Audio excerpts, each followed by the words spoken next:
il y a risque, on parle de risque de discrimination frontale transitoire dispositif, et c'est discuté, c'est pas sûr. C'est banal. Bon, juste prévenir l'équipe de pédiatrie à la naissance, sinon jusqu'à réaliser après 2 semaines.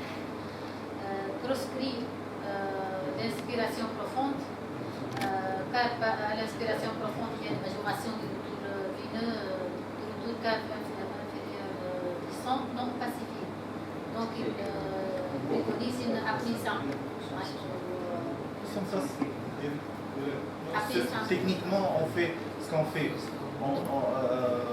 On installe la patiente, on vérifie la bord, on met un débit de l'ordre de 4 cc par seconde, 4-5 cc par seconde au moins, et on injecte un volume d'environ 110-120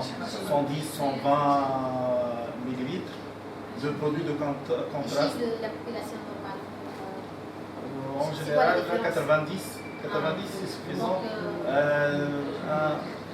Un poids inférieur à 60, à 70, on mettra peut-être 60 millilitres, 70 millilitres. Donc, le volume du produit de contraste est plus important chez la femme enceinte pour garantir la qualité de l'examen. avoir des examens non contributifs. Oui. Parce que le contraste vasculaire l'enjeu est important.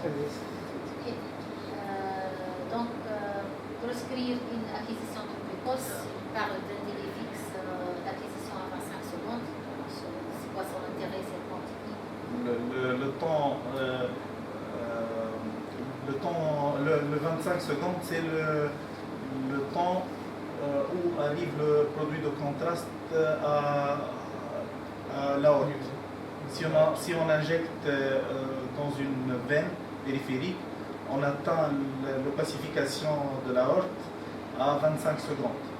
Donc c'est sûr qu'on a déjà une bonne opacification de l'arbre artériel pulmonaire.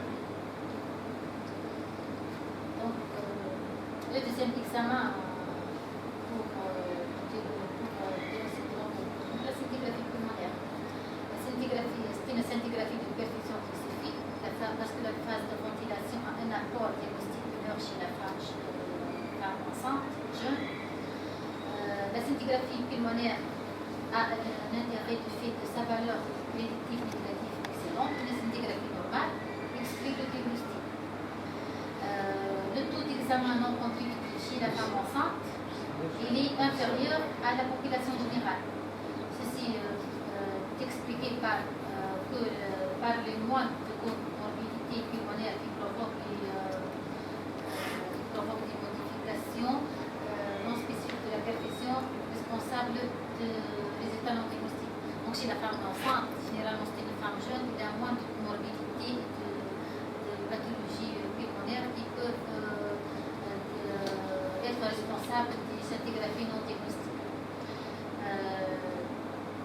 Le taux d'examen indéterminé diminué, c'est l'expression du patient après la décollage anormale. Un examen non contributif conduit à la réalisation de l'angioscanner, donc à une deuxième gradation. Donc il faut éviter de faire des scintigraphies pulmonaires si cet examen sera non contributif. Pour la scintigraphie pulmonaire, l'irradiation fœtale est plus importante que l'angioscanner. Il est de l'ordre de 0,11 à 1 degré, à 1,1 degré. Cette irradiation est constante selon le trimestre de la grossesse et dépendante de l'agent radiopharmaceutique. L'injection des demi-doses de radioisotope chez la femme enceinte afin de réduire le dose maternelle fœtale sans que cela semble avoir un impact sur la qualité de l'image. Donc on peut injecter des demi-doses pour avoir moins d'irradiation.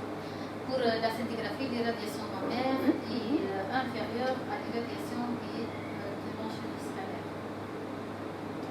Donc en conclusion, la mortalité associée à l'embolie pulmonaire dépasse largement le risque oncogène et tératogène de ces examens complémentaires. Bien que le principe de précaution doit être appliqué, ce risque a été considérablement surestimé et doit être mis en balance avec le fait de ne pas diagnostiquer une affection potentiellement tératogène des examens est extrêmement faible. L'examen du radium étant qui n'apporte aucune information contributive. Merci. يعطيك الصحة.